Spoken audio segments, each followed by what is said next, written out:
Chapter 6. How Riches Come to You. When I say that you do not have to drive sharp bargains, I do not mean that you do not have to drive any bargains at all, or that you are above the necessity for having any dealings with your fellow men. I mean that you will not need to deal with them unfairly.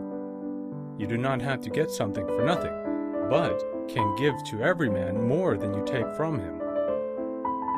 You cannot give every man more in cash market value than you take from him, but you can give him more in use value than the cash value of the thing you take from him. The paper, ink, and other material in this book may not be worth the money you pay for it, but if the ideas suggested by it bring you thousands of dollars, you have not been wronged by those who sold it to you. They have given you a great use value for a small cash value.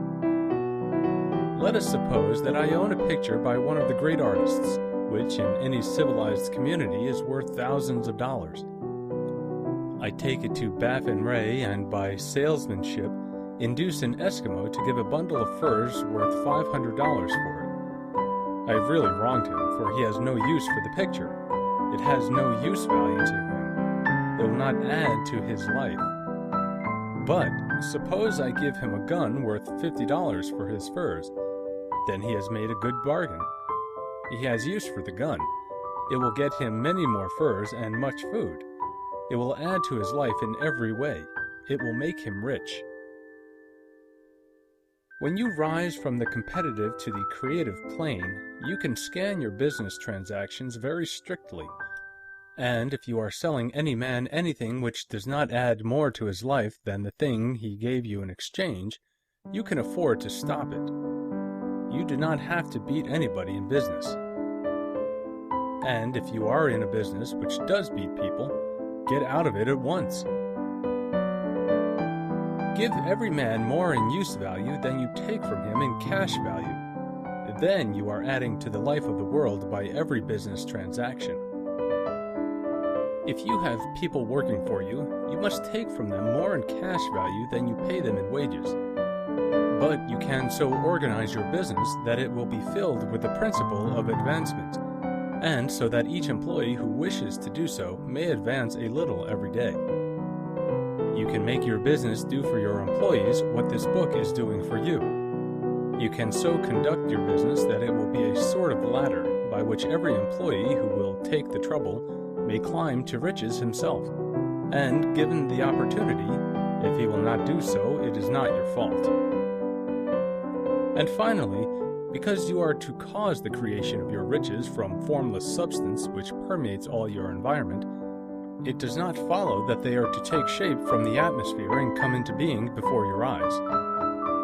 If you want a sewing machine, for instance, I do not mean to tell you that you are to impress the thought of a sewing machine on thinking substance until the machine is formed without hands in the room where you sit or elsewhere. But if you want a sewing machine, hold the mental image of it with the most positive certainty that it is being made, or is on its way to you. After once forming the thought, have the most absolute and unquestioning faith that the sewing machine is coming. Never think of it or speak of it in any other way than as being sure to arrive. Claim it as already yours. It will be brought to you by the power of the Supreme Intelligence acting upon the minds of men. If you live in Maine, it may be that a man will be brought from Texas or Japan to engage in some transaction which will result in your getting what you want. If so, the whole matter will be as much to that man's advantage as it is to yours. Do not forget for a moment that the thinking substance is through all, in all, communicating with all, and can influence all.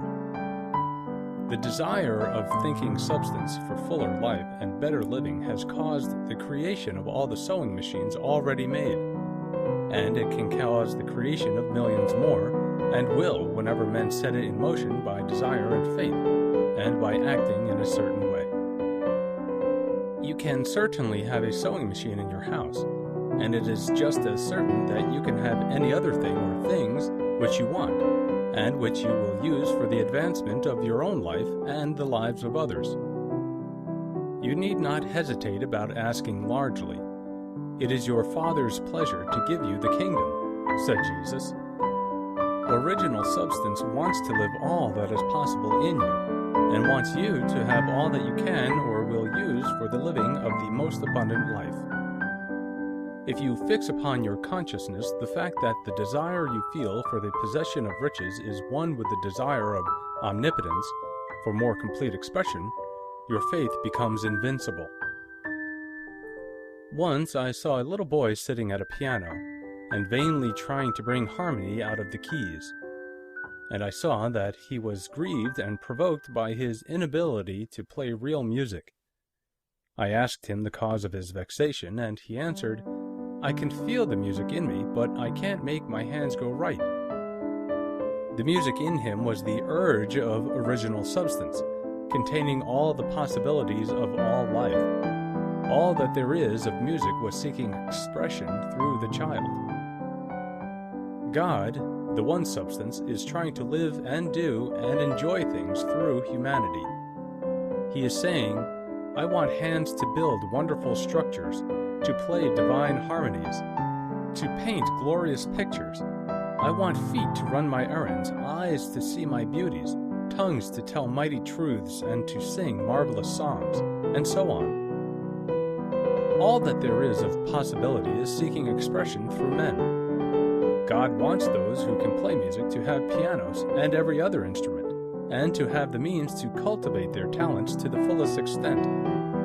He wants those who can appreciate beauty to be able to surround themselves with beautiful things. He wants those who can discern truth to have every opportunity to travel and observe.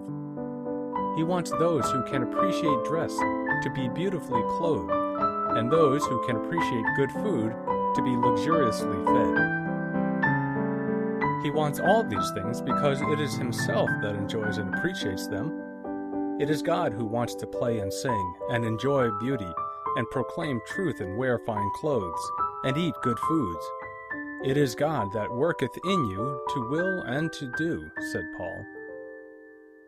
The desire you feel for riches is the infinite seeking to express himself in you as he sought to find expression in the little boy at the piano.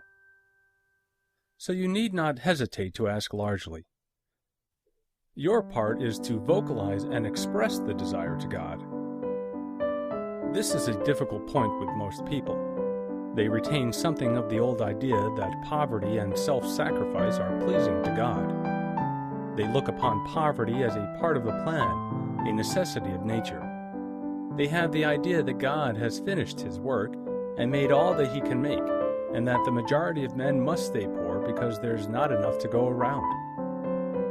They hold to so much of this erroneous thought that they feel ashamed to ask for wealth. They try not to want more than a very modest competence, just enough to make them fairly comfortable. I recall now the case of one student who was told that he must get in mind a clear picture of the things he desired, so that the creative thought of them might be impressed on formless substance. He was a very poor man, living in a rented house and having only what he earned from day to day, and he could not grasp the fact that all wealth was his. So, after thinking the matter over, he decided that he might reasonably ask for a new rug on the floor of his best room, and an anthracite coal stove to heat the house during the cold weather. Following the instructions given in this book, he obtained these things in a few months, and then it dawned upon him that he had not asked enough. He went through the house in which he lived and planned all the improvements he would like to make in it. He mentally added up a bay window here and a room there, until it was complete in his mind as his ideal home, and then he planned its furnishings. Holding the whole picture in his mind, he began living in the certain way, and moving toward what he wanted. And he owns the house now, and is rebuilding it after the form of his mental image. And now, with still larger faith, he is going on to get greater things. It has been unto him according to his faith, and it is so.